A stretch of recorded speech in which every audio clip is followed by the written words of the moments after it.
Como todavía me faltan probar 5 animes de la temporada actual, decidí adelantar mi opinión sobre estos 5 que son exclusivamente de romance y de los que ya tengo una opinión bien formada con lo que he visto de sus primeros episodios.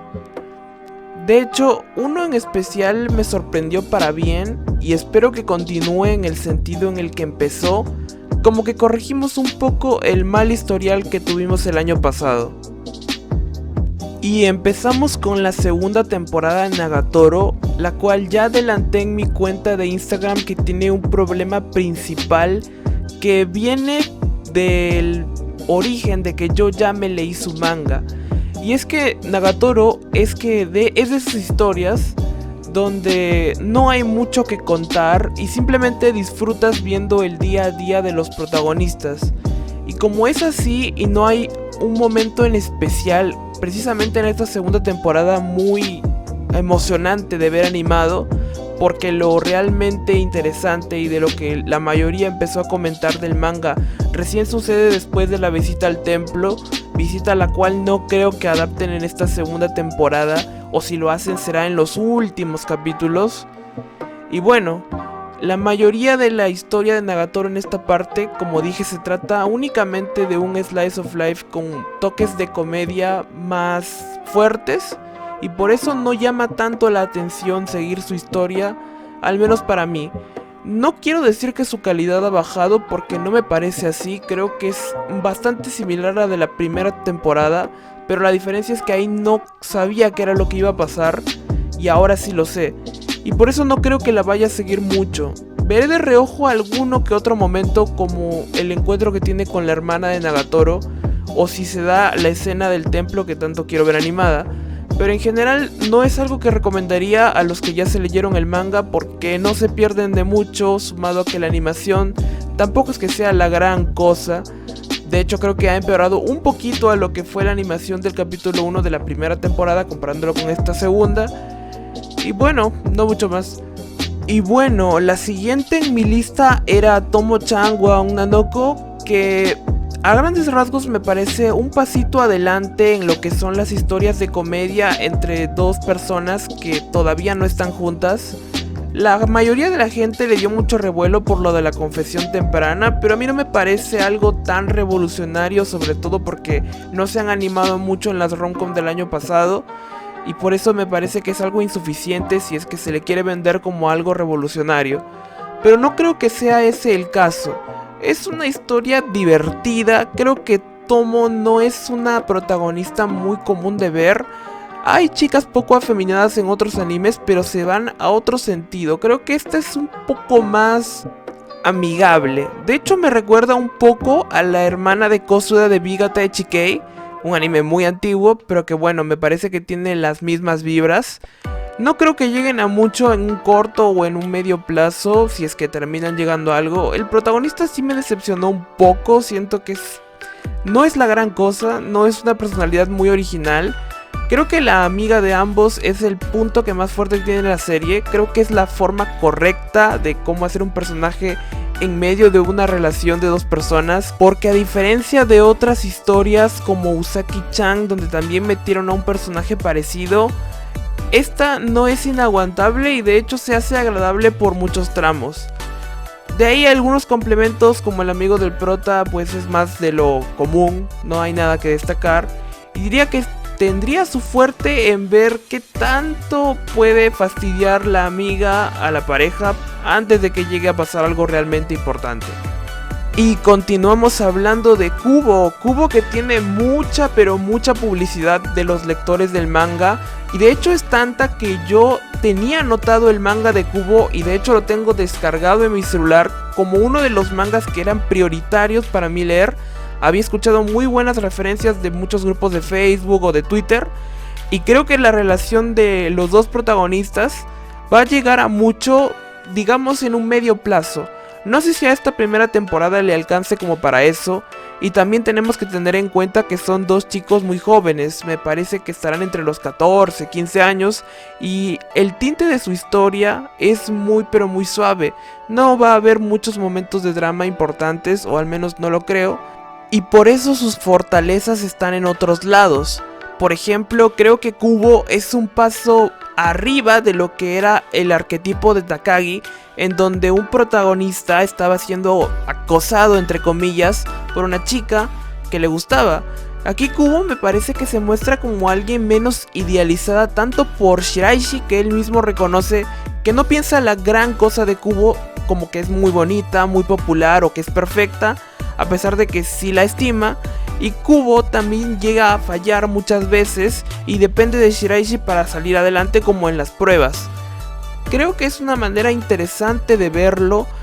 Espero que no se tiren tanto a hacer cosas de Slice of Life que no tienen mucha relevancia y hagan más bien como Angel-san, que empezó muy pero muy despacio, pero a medida que avanzaba agarraba más temas más interesantes de tratar. Y aunque sé que Kubo está bastante limitada por lo que dije de la edad y del estilo de la historia, aún así creo que puede dar para algo muy interesante, tipo Momokuri, pero con un poquito más de sabor. Luego tenemos a Kori Sokusei, un anime yosei. Es raro que encuentre un anime yosei que sea de mi agrado, pero creo que ha sido un buen cambio, al menos para el estilo de romance que estoy acostumbrado. Porque como dije, del romance más tradicional al que yo veo, no ha tenido tantas buenas historias el año pasado.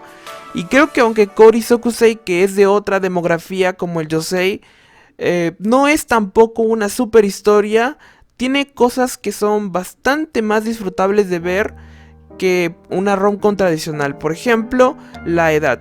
Es cierto que ya se ha vuelto un poco más común tratar historias de romance con personas que están arriba de los 20, que ya trabajan y que están en ese ambiente, pero la mayoría de veces lo toman en un sentido más parecido a lo que fue el anime de New Game, pero con romance, muy centrado a la comedia y a las relaciones laborales excesivamente caricaturizadas, y con lo cual no tenemos realmente una buena historia de drama dentro de ellas.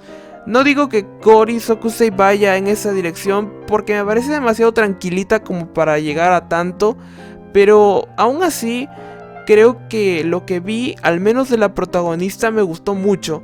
¿Por qué? Y es porque Fuyutsuki tiene un enfoque un poco más realista.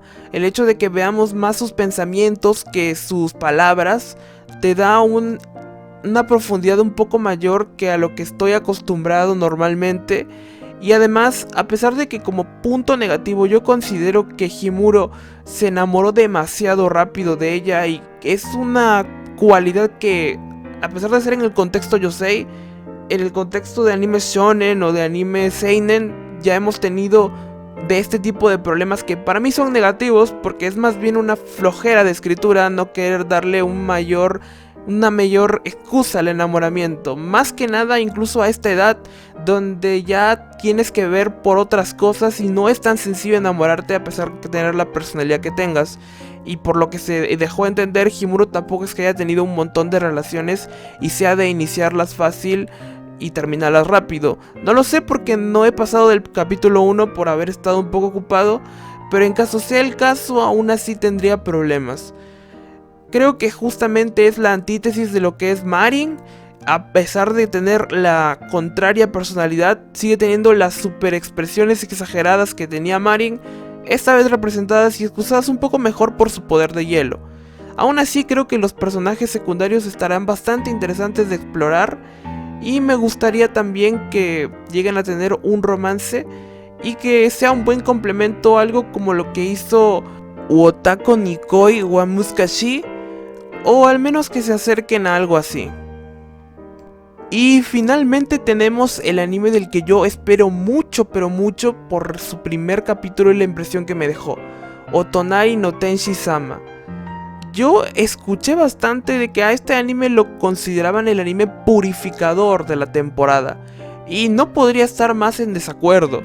Es cierto que el protagonista se ve aliviado y ayudado por la presencia de Shina, pero siempre deja muy en claro ella cuál es su postura en torno a él, sea que esté mintiendo o no, o que en el futuro tengamos un enamoramiento muy rápido como el de Marin, al menos veo más profundidad en la filosofía tanto de Shina como la de Fujimiya, porque tienen en mente que lo que hacen es un poco raro. A pesar de que sean vecinos, nunca tuvieron un acercamiento en realidad. El propio Fujimiya se preguntó por qué es que le dio su paraguas en primer lugar, siendo que ni siquiera la conocía o no le caía muy bien.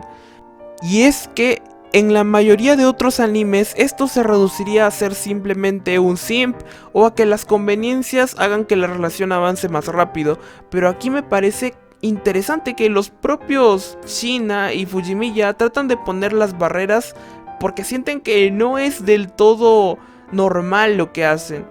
Además, creo que el autor se intentó atrever un poco más, algo como lo que logró Tomosaki, en que desde el principio Fujimiya no idealice tanto a Shina, a pesar de que sí era popular y era exitosa.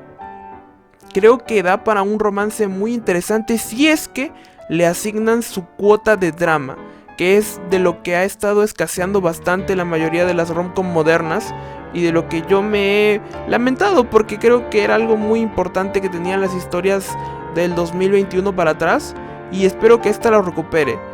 De no hacerlo, igual tiene un muy buen protagonista y una Shina que creo que va a ser un buen personaje, a pesar de que incluso veo venir un final, no me parecería nada loco, donde no se queden juntos o queden como amigos. Y bueno, esas fueron mis impresiones de los principales animes de romance de esta temporada. Creo que hemos tenido una mejora considerable a lo de la primera temporada del año pasado, donde era Sono Bisque Doll contra el mundo. Y a pesar de que la temporada final del año pasado fue bastante buena por Urusei Yatsura y Renai Flops, creo que esta está a la altura al menos de igualarla. Bueno, nos veremos en el siguiente video, que sí ya serán las primeras impresiones del resto de animes de temporada que sigo, mientras avanzo la historia del Rom-Com parte 2. Nos vemos hasta la próxima.